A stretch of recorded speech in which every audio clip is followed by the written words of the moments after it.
ਵਾਹਿਗੁਰੂ ਜੀ ਕਾ ਖਾਲਸਾ ਵਾਹਿਗੁਰੂ ਜੀ ਕੀ ਫਤਿਹ। ਤੁਸੀਂ ਦੇਖ ਰਹੇ ਹੋ ਦਾ ਪੰਜਾਬ ਲਾਈਵ। ਇੱਕ ਵਾਰ ਇੱਕ ਮਨੁੱਖ ਇੱਕ ਸੰਤ ਜੀ ਕੋਲ ਜਾਂਦਾ ਹੈ। ਕਹਿੰਦਾ, ਸੰਤ ਜੀ, ਮੈਂ ਦਿਨ ਵਿੱਚ ਘੱਟ ਤੋਂ ਘੱਟ 8 ਤੋਂ 10 ਘੰਟੇ ਪਾਠ ਕਰਦਾ, ਕਥਾ ਸਰਵਣ ਕਰਦਾ, ਕੀਰਤਨ ਸੁਣਦਾ, ਪਰ ਹਜੇ ਤੱਕ ਮੇਰੀ ਉਹ ਅਵਸਥਾ ਨਹੀਂ ਬਣੀ। ਮੈਂ ਇਹ ਜਾਣਨਾ ਚਾਹੁੰਦਾ ਕਿ ਰੱਬ ਹੈਗਾ ਵੀ ਏ ਕਿ ਨਹੀਂ, ਕਿ ਐਵੇਂ ਦੁਨੀਆ ਕਹੀ ਜਾਂਦੀ ਏ ਕਿ ਰੱਬ ਹੈ। ਜੇ ਰੱਬ ਹੈ ਤਾਂ ਮੈਂ ਇੰਨਾ ਪਾਠ ਕਰਦਾ ਵਾਂ, ਫਿਰ ਹਜੇ ਤੱਕ ਮੈਨੂੰ ਤਾਂ ਉਹ ਆਨੰਦ, ਉਹ ਸ਼ਾਂਤੀ ਮਿਲੀ ਨਹੀਂ। ਅਤੇ ਉਹ ਗੁਰਬਾਣੀ ਪੜ੍ਹਦਾ ਹੁੰਦਾ ਸੀ ਜਾਂ ਜਾਪ ਕਰਦਾ ਜਾਂ ਕੁਝ ਵੀ ਕਰਦਾ ਤਾਂ ਪੂਰਾ ਮਨੋਂ ਕਰਦਾ ਹੁੰਦਾ ਸੀ। ਉਹ ਅੰਮ੍ਰਿਤ ਵੇਲਾ ਵੀ ਸੰਭਾਲਦਾ, ਅੰਮ੍ਰਿਤ ਵੇਲੇ ਉੱਠ ਇਸ਼ਨਾਨ ਕਰ, ਚੌਂਕੜਾ ਲਾ, ਵਾਹਿਗੁਰੂ ਦੇ ਵਿੱਚ ਜੁੜ ਜਾਂਦਾ ਸੀ। ਉਹ ਪੂਰੀ ਇਮਾਨਦਾਰੀ ਨਾਲ ਵਾਹਿਗੁਰੂ ਦਾ ਜਾਪ ਜਪਦਾ ਸੀ, ਕਿਰਤ ਵੀ ਸ਼ੁੱਧ ਕਰਦਾ ਸੀ। ਉਸ ਸਮੇਂ ਵੀ ਉਹਦੀ ਰਸਨਾ 'ਤੇ ਸਿਰਫ ਵਾਹਿਗੁਰੂ ਵਾਹਿਗੁਰੂ ਹੁੰਦਾ ਸੀ।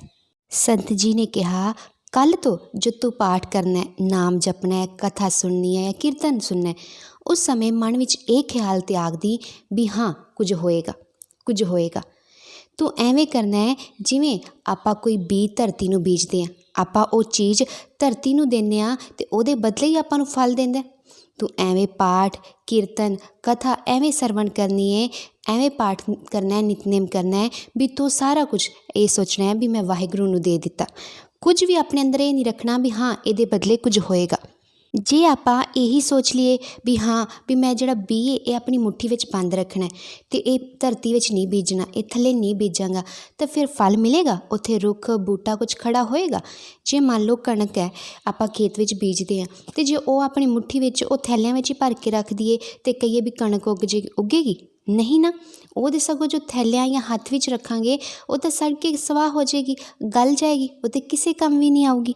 ਆਪਾਂ ਅੱਜ ਕੱਲ੍ਹ ਕੀ ਕਰਦੇ ਹਾਂ, ਆਪਾਂ ਕੋਈ ਪਾਠ ਕਰਦੇ ਜਾਂ ਕੁਝ ਕਰਦਾ, ਕੋਈ ਵੀ ਆਉਂਦਾ ਆਪਾਂ ਕਹਿੰਦੇ ਹਾਂ ਜੀ ਮੈਂ ਤਾਂ ਇੰਨੇ ਪਾਠ ਕਰਦਾ, ਮੈਂ ਇੰਨੇ ਪਾਠ ਸੁਖਮਨੀ ਸਾਹਿਬ ਦੇ, ਇੰਨੇ ਪਾਠ ਚੌਪਈ ਸਾਹਿਬ ਦੇ, ਇੰਨੇ ਜਪਜੀ ਸਾਹਿਬ ਦੇ ਪਾਠ ਕਰਨੇ। ਆਪਾਂ ਕਹਿ ਤਾਂ ਦਿੰਦੇ ਹਾਂ, ਪਰ ਉਸ ਪਾਠ ਜੋ ਆਪਾਂ ਕਰਦੇ ਹਾਂ ਉਸ ਪਾਠ ਦੀ ਇੱਕ ਵੀ ਝਲਕ ਆਪਣੇ ਚਿਹਰੇ 'ਤੇ ਨਹੀਂ ਹੁੰਦੀ ਹੈਗੀ। ਆਪਾਂ ਕਹਿੰਦੇ ਹਾਂ ਜੀ ਅਸੀਂ ਨਾ ਆਪਣੇ ਘਰ ਸੁਖਮਨੀ ਸਾਹਿਬ ਦਾ ਪਾਠ ਰਖਾਇਆ ਸੀ, ਪਰ ਆਪਣੇ ਚਿਹਰੇ 'ਤੇ ਕੋਈ ਸੁੱਖਾਂ ਦਾ ਕੁਝ ਨਹੀਂ ਦਿਖਦਾ। ਆਪਾਂ ਸਿਰਫ ਬੋਲਦੇ ਹਾਂ, ਆਪਾਂ ਉਹਦੇ ਵਿੱਚ ਕੋਈ ਵੀ ਕਿਸੇ ਤਰ੍ਹਾਂ ਦਾ ਰਸ ਜਾਂ ਆਨੰਦ ਨਹੀਂ ਮਾਣਦੇ। ਆਪਾਂ ਕਹਿੰਦੇ ਹਾਂ ਜੀ ਇਸ 'ਤੇ ਪਾਠ ਰਖਾਇਆ ਸੀ ਘਰੇ, ਪਰ ਆਪਾਂ ਵਿੱਚੋਂ ਕਿੰਨੇ ਨੇ ਜਿਹੜੇ ਉੱਥੇ ਬੈਠ ਕੇ ਪਾਠ ਸੁਣਦੇ ਨੇ ਅਤੇ ਸਰਵਣ ਕਰਦੇ ਨੇ। ਆਪਾਂ ਪਾਠ ਤਾਂ ਅੰਦਰ ਰਖਾ ਕੇ ਭੁੱਲ ਜਾਂਦੇ ਹਾਂ ਅਤੇ ਆਪ ਬਾਹਰ ਫਿਰੀ ਜਾਂਦੇ ਹਾਂ। ਆਪਾਂ ਕੀ ਕਰਦੇ ਹਾਂ, ਪਾਠ ਕਰਦੇ ਹਾਂ, ਕਥਾ ਕਰਦੇ ਹਾਂ, ਕਥਾ ਸਰਵਣ ਕਰਦੇ ਹਾਂ, ਕੀਰਤਨ ਸਰਵਣ ਕਰਦੇ ਹਾਂ, ਕੁਝ ਵੀ ਕਰਦੇ ਹਾਂ ਅਤੇ ਉਹ ਆਪਣੇ ਕੋਲ ਰੱਖ ਲੈਂਦੇ ਹਾਂ, ਜਿਵੇਂ ਬੀਜ ਧਰਤੀ ਨੂੰ ਨਾ ਦੇ ਕੇ ਆਪਣੇ ਕੋਲ ਰੱਖ ਲਿਆ ਜਾਵੇ। ਨਹੀਂ, ਪਾਠ ਕਰੋ ਜਾਂ ਕਥਾ ਕੀਰਤਨ ਸਰਵਣ ਕਰੋ, ਕੁਝ ਵੀ ਕਰੋ ਤਾਂ ਉਹ ਕੀ ਹੈ, ਵਾਹਿਗੁਰੂ ਨੂੰ ਅਰਪਣ ਕਰ ਦਿਓ, ਵਾਹਿਗੁਰੂ ਉਹਨੂੰ ਆਪੇ ਫਲ ਲਾਉਣਗੇ। ਉਹ ਸੰਤ ਜੀ ਨੇ ਕਿਹਾ, ਕਈ ਵਾਰ ਆਪਾਂ ਕਹਿ ਦਿੰਦੇ ਹਾਂ ਵੀ ਮਨ ਤਾਂ ਜੁੜਦਾ ਨਹੀਂ, ਫਿਰ ਪਾਠ ਕਿਵੇਂ ਕਰੀਏ, ਵੀ ਪਾਠ ਕਿਵੇਂ ਕੀਤਾ ਜਾਏ। ਸੰਤ ਜੀ ਨੇ ਕਿਹਾ ਕਿ ਮਨ ਜੁੜਨਾ ਫਲ ਹੈ। ਆਪਾਂ ਕੀ ਕਰਦੇ ਹਾਂ ਵੀ ਬਿਨਾਂ ਬੀਜ ਬੀਜੇ ਹੀ ਆਪਾਂ ਨੂੰ ਫਲ ਮਿਲ ਜੇ। ਪਹਿਲਾਂ ਪਾਠ ਕਰੀਏ, ਕਥਾ ਕੀਰਤਨ ਸਰਵਣ ਕਰੀਏ, ਉਸ ਤੋਂ ਬਾਅਦ ਉਹ ਫਲ ਮਿਲੇਗਾ, ਮਨ ਫਿਰ ਆਪੇ ਲੱਗੇਗਾ। ਆਪਾਂ ਕੀ ਚਾਹੁੰਦੇ ਹਾਂ ਵੀ ਆਪਾਂ ਪਹਿਲਾਂ ਮਨ ਆਪਣਾ ਲੱਗ ਜੇ ਅਤੇ ਬਾਅਦ 'ਚੋਂ ਆਪਾਂ ਪਾਠ ਕਰੀਏ, ਭਾਵ ਫਲ ਪਹਿਲਾਂ ਮਿਲ ਜੇ ਅਤੇ ਬਾਅਦ 'ਚੋਂ ਆਪਾਂ ਕਰੀਏ, ਵੀ ਰੁੱਖ 'ਤੇ ਲਾਈਏ ਨਾ ਅਤੇ ਫਲ ਮਿਲਣਾ ਆਰੰਭ ਹੋ ਜੇ। ਇਹੀ ਆਪਾਂ ਰੋਜ਼ਮर्रा ਦੀ ਜ਼ਿੰਦਗੀ ਵਿੱਚ ਛੋਟੀਆਂ ਛੋਟੀਆਂ ਗਲਤੀਆਂ ਕਰਦੇ ਰਹਿੰਦੇ ਹਾਂ, ਜਿਸ ਕਾਰਨ ਫਿਰ ਆਪਣਾ ਮਨ ਅਸ਼ਾਂਤ ਰਹਿੰਦਾ। ਉਹ ਮਨੁੱਖ ਉਹਨਾਂ ਤੋਂ, ਸੰਤ ਜੀ ਤੋਂ ਇਹ ਬਚਨ ਸੁਣ ਕੇ ਅਤੇ ਚਲਾ ਜਾਂਦਾ। ਹੁਣ ਉਹ ਉਵੇਂ ਕਰਦਾ ਜਿਵੇਂ ਸੰਤ ਜੀ ਨੇ ਕਿਹਾ ਸੀ। ਘਰ ਜਾਂਦਾ, 3-4 ਦਿਨਾਂ ਬਾਅਦ ਵਾਪਸ ਆਉਂਦਾ। 3-4 ਦਿਨਾਂ ਬਾਅਦ ਜਦੋਂ ਵਾਪਸ ਆਉਂਦਾ ਅਤੇ ਬੜਾ ਜ਼ਿਆਦਾ ਘਬਰਾਇਆ ਹੁੰਦਾ, ਜਿਹੜਾ ਉਹਦਾ ਮੁੱਖ ਹੁੰਦਾ ਉਹਦੇ 'ਤੇ ਬੜੀ ਜ਼ਿਆਦਾ ਅਸ਼ਾਂਤੀ ਹੁੰਦੀ ਹੈ। ਸੰਤ ਜੀ ਉਹਦੇ ਵੱਲ ਵੇਖਦੇ ਨੇ, ਕਹਿੰਦੇ ਵੀ ਕੀ ਹੋਇਆ।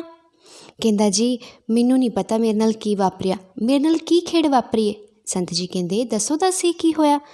ਕਹਿੰਦਾ ਕਿ ਅੱਜ ਸਵੇਰੇ ਜਦੋਂ ਮੈਂ ਅੰਮ੍ਰਿਤ ਵੇਲੇ ਉੱਠ ਨਾਮ ਜਪ ਰਿਹਾ ਸੀ, ਮੈਂ ਨਾਮ ਜਪਦੇ ਜਪਦੇ ਇੱਕਦਮ ਜਦੋਂ ਮੇਰੀ ਅੱਖਾਂ ਖੁੱਲ੍ਹੀਆਂ ਅਤੇ ਮੈਂ ਦੇਖਿਆ ਕਿ ਮੈਂ ਤਾਂ ਆਪਣੇ ਘਰ ਦੀ ਛੱਤ ਦੇ ਨਾਲ ਲੱਗਾ ਪਿਆ। ਕਹਿੰਦੇ ਉਹ ਵੀ ਮੈਨੂੰ ਐਵੇਂ ਪਤਾ ਲੱਗਾ ਕਿਉਂਕਿ ਜਿੰਨੀ ਮੇਰੇ ਘਰ ਦੀ ਛੱਤ ਉੱਚੀ ਸੀ ਉਹਦੇ ਨਾਲ ਜਦੋਂ ਮੇਰਾ ਸਿਰ ਟਕਰਾਇਆ, ਜਦੋਂ ਮੇਰੀਆਂ ਅੱਖਾਂ ਖੁੱਲ੍ਹੀਆਂ ਤਾਂ ਇੱਕਦਮ ਮੈਂ ਥੱਲੇ ਆ ਗਿਆ।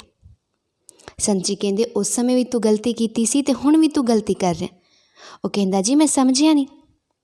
ਸੰਤ ਜੀ ਕਹਿੰਦੇ ਕੋਈ ਵੀ ਚੀਜ਼ ਜਦੋਂ ਉੱਪਰ ਨੂੰ ਜਾਂਦੀ ਹੈ ਤਾਂ ਧਰਤੀ ਦੇ ਵਿੱਚ ਖਿੱਚ ਹੈ ਉਹਨੂੰ ਥੱਲੇ ਖਿੱਚਦੀ ਹੈ। ਆਪਾਂ ਕੋਈ ਗੇਂਦ ਨੂੰ ਉੱਪਰ ਸੱਟਦੇ ਹਾਂ, ਉਹਨੇ ਥੱਲੇ ਆਉਣਾ ਹੀ ਆਉਣਾ। ਆਪਾਂ ਕਈ ਜਗ੍ਹਾ ਪਾਣੀ ਦੇ ਫੁਹਾਰੇ ਵੇਖੇ ਹੋਣਗੇ, ਉਹ ਕਿੰਨੇ ਪ੍ਰੈਸ਼ਰ ਨਾਲ ਉੱਪਰ ਜਾਂਦੇ ਨੇ, ਪਰ ਪਾਣੀ ਥੱਲੇ ਆਉਂਦਾ ਹੀ ਆਉਂਦਾ। ਕਿਉਂ? ਕਿਉਂਕਿ ਧਰਤੀ ਦੇ ਵਿੱਚ ਖਿੱਚ। ਧਰਤੀ ਇਕੱਲੇ ਪਦਾਰਥਾਂ ਨੂੰ ਜਾਂ ਕਿਸੇ ਹੋਰ ਚੀਜ਼ ਨੂੰ ਹੀ ਨਹੀਂ ਖਿੱਚਦੀ, ਉਹ ਜੋ ਮਨੁੱਖ ਦੇ ਵਿਚਾਰ ਨੇ, ਸਾਧਨ ਹੈ, ਉਹਨੂੰ ਵੀ ਖਿੱਚਦੀ ਹੈ। ਜਿਵੇਂ ਜਿਵੇਂ ਕਿਹਾ ਜਾਂਦਾ ਹੈ ਵੀ ਆਪਾਂ ਉੱਪਰ ਜਾਵਾਂਗੇ ਨਾ, ਤਾਂ ਉਵੇਂ ਉਵੇਂ ਕੀ ਹੋਏ ਜਾਏਗਾ, ਇਹ ਖਿਚਾਵ ਘਟਦਾ ਜਾਏਗਾ। ਆਪਾਂ ਆਮ ਤੌਰ 'ਤੇ ਵੇਖਿਆ ਹੋਏਗਾ, ਕਿਹਾ ਜਾਂਦਾ ਹੈ ਨਾ ਕਿ ਜਿਵੇਂ ਚੰਦਰਮਾ 'ਤੇ ਕੋਈ ਜਾਂਦਾ ਹੈ ਅਤੇ ਉੱਤੇ ਉਹ ਕੀ ਕਰਦੇ ਪਏ ਨੇ, ਤੈਰਦੇ ਫਿਰਦੇ ਨੇ ਹਵਾ ਵਿੱਚ। ਕਿਉਂ? ਕਿਉਂਕਿ ਉੱਥੇ ਜੋ ਭਾਰ ਹੈ ਉਹ ਧਰਤੀ ਨਾਲੋਂ ਜਾ ਕੇ ਘੱਟ ਹੋ ਜਾਂਦਾ। ਜਿਵੇਂ ਇੱਥੇ ਕਿਸੇ ਦਾ 60 ਕਿਲੋ ਭਾਰ ਹੈ ਅਤੇ ਉੱਥੇ ਜਾ ਕੇ ਸਿਰਫ 10 ਕਿਲੋ ਹੀ ਰਹਿ ਜਾਂਦਾ। ਕਿਉਂ? ਕਿਉਂਕਿ ਉੱਥੇ ਜੋ ਧਰਤੀ ਦੀ ਖਿੱਚ ਹੈ ਉਹ ਘੱਟ ਹੈ, ਅਤੇ ਧਰਤੀ ਦੀ ਇੱਥੇ ਜੋ ਖਿੱਚ ਹੈ ਕੀ ਹੈ, ਸਿਰਫ ਪਦਾਰਥਾਂ ਦੀ ਨਹੀਂ, ਵਿਚਾਰਾਂ ਦੀ। ਹਰੇਕ ਚੀਜ਼ ਨੂੰ ਉਹ ਥੱਲੇ ਨੂੰ ਧਰਤੀ ਆਪਣੇ ਵੱਲ ਖਿੱਚਦੀ ਹੈ। ਪਰ ਜਿਵੇਂ ਜਿਵੇਂ ਮਨੁੱਖ ਦੇ ਮਨ ਵਿੱਚ ਪਦਾਰਥਾਂ ਦੀ ਮੋਹ, ਲਾਲਚ, ਲੋਭ, ਇਹ ਸਾਰੀਆਂ ਕਾਮਨਾਵਾਂ ਘਟਦੀਆਂ ਜਾਂਦੀਆਂ ਨੇ, ਤਾਂ ਜੋ ਧਰਤੀ ਦਾ ਖਿਚਾਵ ਹੈ ਉਹ ਵੀ ਮਨੁੱਖ ਦੇ ਮਨ ਵਿੱਚੋਂ ਘਟਦਾ ਜਾਂਦਾ। ਇਸ ਕਰਕੇ ਜਦੋਂ ਆਪਣੇ ਮਨ ਅੰਦਰ ਇੱਛਾਵਾਂ ਨਹੀਂ ਰਹਿੰਦੀਆਂ, ਵੀ ਜਦੋਂ ਸਿਰਫ ਆਪਾਂ ਨੂੰ ਇਹ ਹੁੰਦਾ ਕਿ ਵਾਹਿਗੁਰੂ ਨੇ ਸਾਰੀਆਂ ਲੋੜਾਂ ਪੂਰੀਆਂ ਕਰਨੀਆਂ ਨੇ, ਇਹ ਚੀਜ਼ ਨਹੀਂ ਰਹਿੰਦੀ, ਤਾਂ ਉਦੋਂ ਮਨ ਜੋ ਹੈ ਆਪੇ ਹਲਕਾ ਹੋਣਾ ਸ਼ੁਰੂ ਹੋ ਜਾਂਦਾ। ਫਿਰ ਜੋ ਦੁੱਖ ਨੇ, ਪਰੇਸ਼ਾਨੀਆਂ ਨੇ, ਸੰਕਟ ਨੇ, ਉਹ ਨਹੀਂ ਆਉਂਦੇ ਹੈਗੇ, ਫਿਰ ਉਹ ਮਨੁੱਖ ਦੇ ਮਨ 'ਤੇ ਅਸਰ ਹੀ ਨਹੀਂ ਕਰਦੇ। ਇਸ ਲਈ ਵਾਹਿਗੁਰੂ ਦਾ ਨਾਮ ਜਪਣਾ ਜ਼ਰੂਰੀ ਹੈ। ਸੰਤ ਜੀ ਨੇ ਉਹਨੂੰ ਸਮਝਾਇਆ ਕਿ ਇਸ ਲਈ ਤਾਂ ਤੇਰੇ ਪੈਰ ਪੁੱਜਣੇ ਚਾਹੀਦੇ ਨੇ, ਪਰ ਤੂੰ ਤਾਂ ਘਬਰਾ ਗਿਆ, ਤੂੰ ਤਾਂ ਹਜੇ ਹੋਰ ਅੱਗੇ ਘਬਰਾਏਂਗਾ, ਉਸ ਲਈ ਮੈਂ ਤੈਨੂੰ ਸਾਵਧਾਨ ਕਰਦਾ। ਜਦੋਂ ਮਨੁੱਖ ਦਾ ਮਨ ਵਾਹਿਗੁਰੂ ਨਾਲ ਜੁੜ ਜਾਂਦਾ ਹੈ, ਫਿਰ ਕੀ ਹੁੰਦਾ ਹੈ ਕਿ ਜੋ ਅੰਦਰ ਦੇ ਵਿਕਾਰ ਨੇ ਉਹ ਗਲ ਸੜ ਜਾਂਦੇ ਨੇ।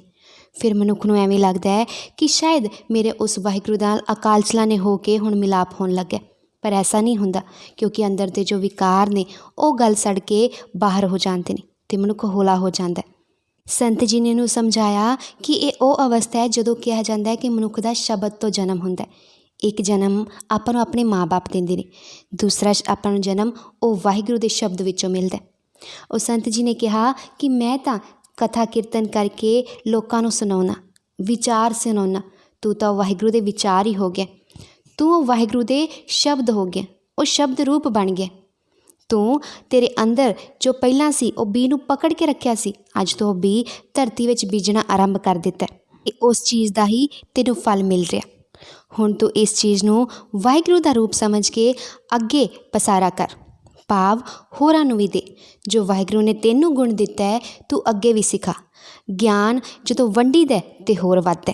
ਫਿਰ ਆਪਣੇ ਮਨ ਵਿੱਚ ਇਹ ਸਵਾਲ ਹੁੰਦਾ ਨਾ, ਮੈਂ ਇੰਨੇ ਸਮੇਂ ਪਾਠ ਕਰਦਾ, ਨਾਮ ਜਪਦਾ, ਕਥਾ ਕੀਰਤਨ ਸਰਵਣ ਕਰਦਾ, ਪਰ ਮੇਰੇ ਨਾਲ ਹਜੇ ਮੇਰਾ ਮਨ ਸ਼ਾਂਤ ਨਹੀਂ ਹੋਇਆ।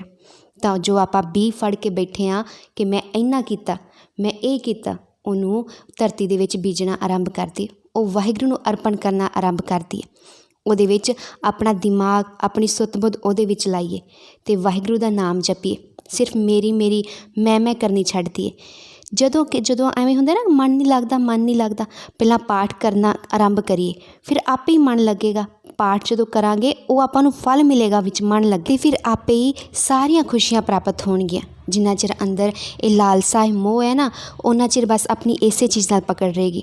ਫਿਰ ਆਓ ਵਾਹਿਗੁਰੂ ਦਾ ਨਾਮ ਜਪਣਾ ਆਰੰਭ ਕਰੀਏ ਅਤੇ ਵਾਹਿਗੁਰੂ ਸਭ ਦਾਤਾ ਦੇਣਗੇ। ਫਿਰ ਅੱਜ ਤੋਂ ਮਿਲ ਕੇ ਵਾਹਿਗੁਰੂ ਦਾ ਨਾਮ ਜਪਦੇ ਹਾਂ।